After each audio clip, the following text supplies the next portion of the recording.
என்ன சேவை செஞ்சுருக்குறாங்க யாராவது நம்ம யோசிச்சு பார்த்துக்கிறோமா? கோயிலுக்குள்ளே போனோம்னா காசு 50 ரூபா கொடு, 100 ரூபா கொடு, 500 ரூபா கொடு, 1000 ரூபா கொடு.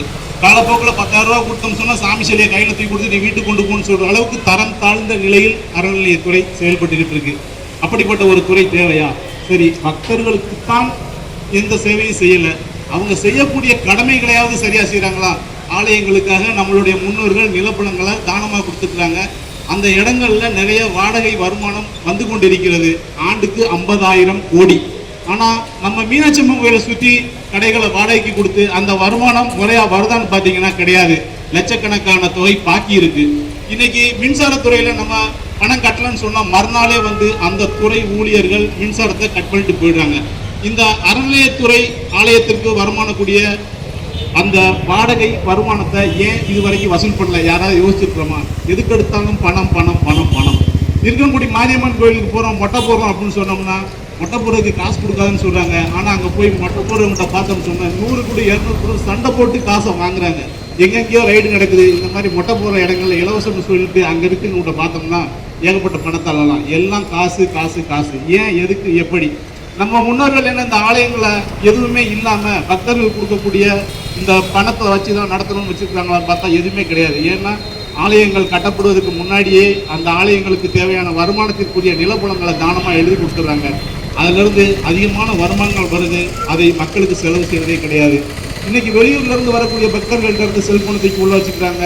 கையில் வாட்ச் கூட கட்டு போகக்கூடாதுன்னு சொல்கிறாங்க. உள்ளுக்குள்ள இருக்க அதிகாரிகள்கிட்ட இல்லைன்னு பார்த்தீங்கன்னா எல்லாருமே எல்லா வசதியும் வச்சுருக்கிறாங்க. ஆனால் பக்தர்கள் மேலே தனிப்பட்ட முறையில் தாக்குதல் நடத்துவது போல இருந்துகிட்டு இருக்கு. சில இடங்களில் பட்டா வச்சிருக்கக்கூடிய இடங்களில் உள்ள கோயிலை கூட அறநிலையத்துறை அது ஊர் அதிகாரிகள் இடிச்சிடுறாங்க. சிவசைலம், திருநெல்வேலி மாவட்டத்தில் இருக்க சிவசைலம், அங்கே ஒரு ஆலயத்தை இடித்து தகர்த்துட்டாங்க. இதுவரைக்கும் ஏன்னு கேட்கல. நிறைய கிராமங்களில் பார்த்தீங்கன்னா ஏகப்பட்ட ஆலயங்கள் பராமரிப்பு இல்லாமல் ரொம்ப கேவலமான இடிபாடுகளுடைய சூழ்நிலைகள் இருக்கு. பாரம்பரியமிக்க ஆலயங்கள் இதெல்லாம் அறநிலையத்துறை கண்டுக்கிட்டான்னு பார்த்தா எதுவுமே இல்லை. இன்னைக்கு நம்ம கோயிலுக்கு குழந்தைகளை கூட்டிகிட்டு போகிறோம் அப்படின்னு சொன்னோம்னா திடீர்னு சிறுநீர் வருது, எங்கே போய் திருநீர் கழிப்பாங்க? கோயிலுக்கு வெளியில் வர முடியுமா? அதனால திருநீர் கழிக்கிறதுக்கான ஒரு வழியை செஞ்சு கொடுத்துருக்காங்கன்னு பார்த்தா காலங்காலமாக யாரும் எதுவுமே செஞ்சதில்லை. ஆனால் நம்ம என்ன செய்கிறோம்? நேராக கோயிலுக்கு போகிறோம், சாமியை கும்பிட்றோம், வந்துடுறோம். இப்போ இந்த நேர ஆளாள சுந்தர் ஆலயம் முன்னாடி நின்றுக்கிட்டு இருக்கிறோம். இந்த கோயில் எதுக்காக, எப்போ, எப்படி, யாரால் நிர்வகிக்கப்பட்டு, ஏன் இந்த சாமிக்கு இந்த பேர் வந்து யாராவது சொல்லுங்க பார்க்கலாம்? யாருக்குமே எதுவுமே தெரியாது. ஏதோ கோயிலுக்கு போகிற சாமி கும்பிட வரோம். நான் யார், எங்கள் அப்பா யார், எங்கள் அம்மா யார், பாட்டி யார், தாத்தா யார், கூட்டம் யார், ஏதாவது ஒரு வரலாறு நமக்கு தெரியுதா? நம்ம வரலாறை இழந்து போய் நின்றுகிட்டு இருக்கோம். என்னன்னே தெரிய மாட்டேது. எல்லாருமே அவங்கவுங்க மத போதனைகளை மிக சிறப்பாக செயல்படுத்திக்கிட்டு இருக்கிறாங்க. நம்ம அறநிலையத்துறை ஒவ்வொரு ஆலயங்களில் நடைபெறக்கூடிய அந்த தல வரலாறு, இந்த ஆலயம் இதுக்காக தான் நிர்ணயிக்கப்பட்டது, இந்த ஆலயம் இந்த சிறப்பு அம்சங்கள் நிறைஞ்சிருக்கு அப்படின்னு வர பக்தர்களுக்கு யாருக்காவது எடுத்து கூடுறாங்களான்னு பார்த்தா அப்படி எதுவுமே கிடையாது. அப்போ அறநிலையத்துறை எதுக்கு சொல்லுங்க? குழந்தைகளுக்கு பால் ஊட்டக்கூடிய அறைகள் கிடையாது, எதுவுமே இல்லை.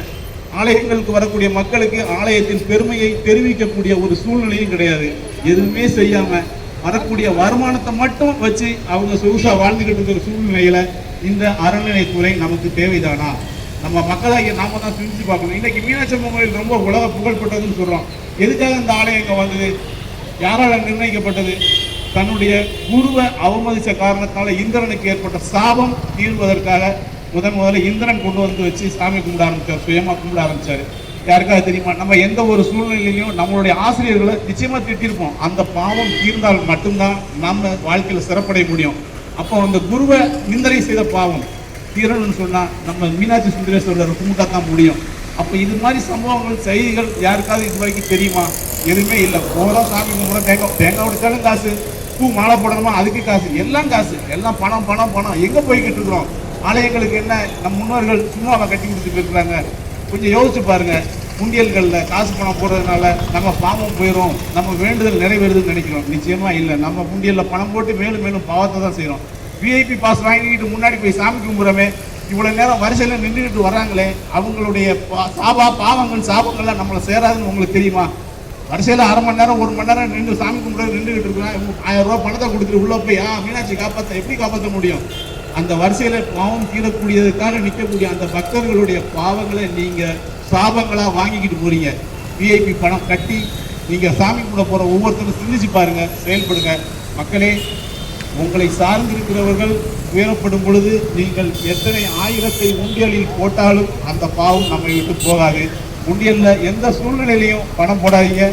அப்படி நீங்க பணம் போடணும் அப்படின்னு நினைச்சீங்கன்னா உங்களை சார்ந்து வாழக்கூடிய மனிதர்களுக்கும் பிற உயிரினங்களுக்கும் செலவு செய்ய அவங்களும் சந்தோஷமா இருப்பாங்க, நம்மளும் சந்தோஷமா இருக்கலாம். வாய்ப்புக்கு வழி இருந்த அத்தனை பேருக்கும் நல்லுள்ளங்களுக்கும் நன்றி வணக்கம் கூறி விடைபெறுகிறேன். பாரத மாதாவுக்கு வெற்றிவேல் வெற்றிவேல் வெற்றிவேல்.